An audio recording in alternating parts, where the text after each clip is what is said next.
नमस्कार बंधुरा आज बानाबो सकाल बिकालेर जोन्नो एकटी जलखाबार रेसिपि। এই জলখাবারটি সকালেও খেতে পারেন, এছাড়াও বিকালেও বানিয়ে খেতে পারেন। এতটাই টেস্ট হয় এই রেসিপিটি, একবার বানালে দেখবেন আবার বানানোর অনুরোধ আসছে। আর এই রেসিপিটি একটা দুটো বানালে কিন্তু হবে না, একসাথে অনেকগুলো বানাতে হবে। সবাই দেখবেন কাড়াকাড়ি করে খেয়ে নিচ্ছে, এতটাই টেস্ট হয় এই রেসিপিটি। আজকের রেসিপির পুরো ভিডিওটা দেখার অনুরোধ রইল বন্ধুরা। তাহলে আর দেরি না করে চলুন রেসিপি দেখে নিন। আজকের এই রেসিপিটি তৈরি করার জন্য প্রথমে এদিকে নিয়ে নিয়েছি আমি 4টে আলু। আর আলুগুলোকে খুব ভালো করে খোসা ছাড়িয়ে ধুয়ে পরিষ্কার করে নিয়েছি। আর একটু পরিষ্কার জল নিয়ে নিয়েছি। আর এবারে একটা গ্রেটার নিয়ে নিয়েছি। এই গ্রেটারের একদমই মিহি যে অংশটা আছে সেখান দিয়ে এই আলুটাকে গ্রেট করে নিতে হবে।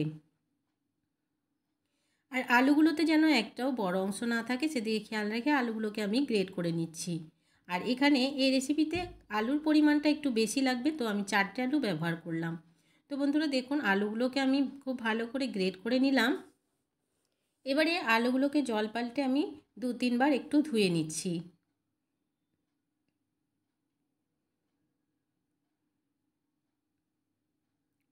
আলুগুলোকে জল পাল্টে পাল্টে 2-3 বার একবার ধুয়ে নিলাম। এবারে আলুগুলোকে একটা বোলে নিয়ে নিচ্ছি আবারও।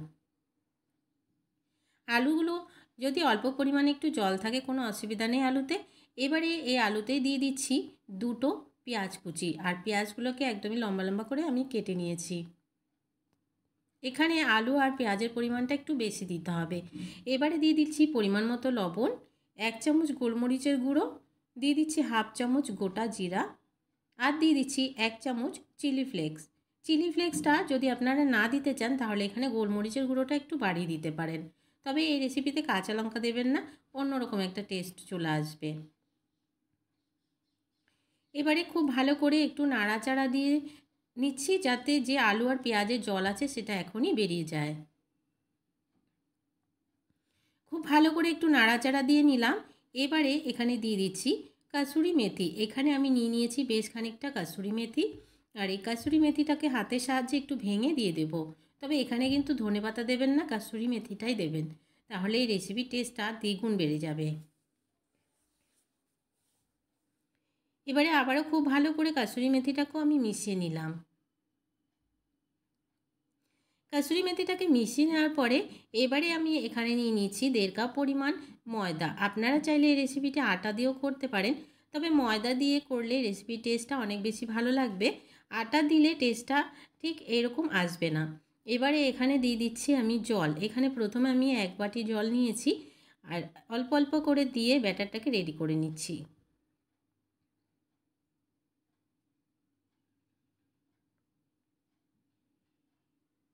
1 বাটি জল পুরোটাই লেগে গেছে, তো আমি এখানে আরও কিছুটা জলের প্রয়োজন আছে বলে আমি এখানে আরও 1/2 বাটি মতন জল দিয়ে দেব।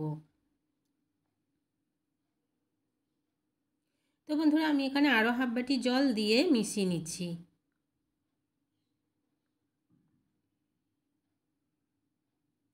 আর এখানে কোনো রকম জলের প্রয়োজন নেই।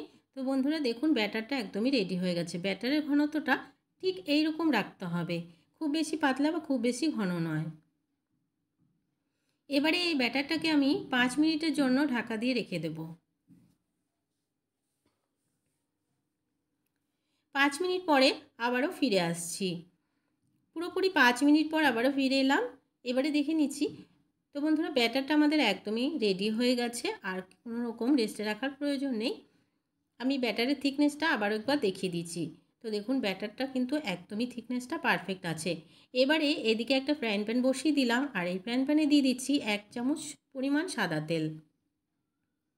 এই রেসিপিটি তৈরি করতে খুব বেশি তেলেরও প্রয়োজন হয় না, অল্প পরিমাণ তেল দিয়ে রেসিপিটি তৈরি হয়ে যাবে।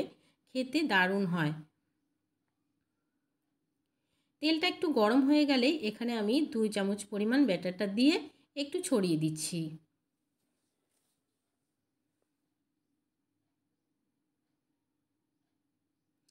এবারে ঢাকা দিয়ে রেখে দেব কিছুক্ষণের জন্য।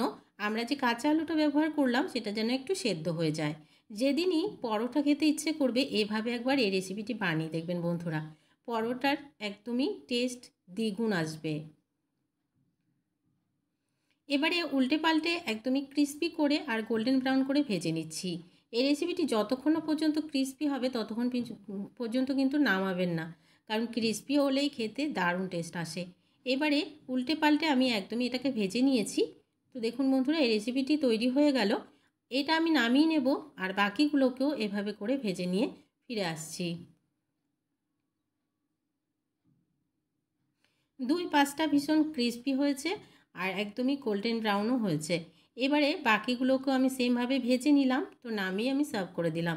এই রেসিপিটি খাওয়ার জন্য কিন্তু সবজির একদমই প্রয়োজন হবে না, কোনো রকম রান্না করতে হবে না সবজি, শুধুমাত্রই খাওয়া যাবে যে কোনো সস বা চাটনির সাথে হোক, বা আপনারা রায়তার সাথেও রেসিপিটি সার্ভ করতে পারেন। আজকের রেসিপি ভালো লাগলে একটা লাইক করে অনুরোধ রইল, অনেক অনেক শেয়ার করে দেওয়ার অনুরোধ রইল। নতুন বন্ধু আমার চ্যানেলে নতুন এসে থাকলে আমার চ্যানেলটিকে সাবস্ক্রাইব করে পাশে থাকা বেল আইকনটাকে প্রেস করে অল বাটনে ক্লিক করতে ভুলবেন না, এই ধরনের রান্নার নোটিফিকেশানগুলো সবার আগে আপনাদের কাছে পৌঁছে যাওয়ার জন্য।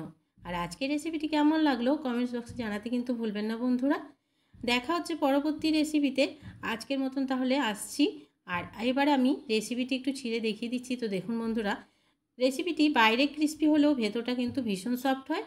বাড়ির বড় থেকে বাচ্চা থেকে বয়স্ক মানুষরাও রেসিপিটি খুব ভালোভাবে খেতে পারবে।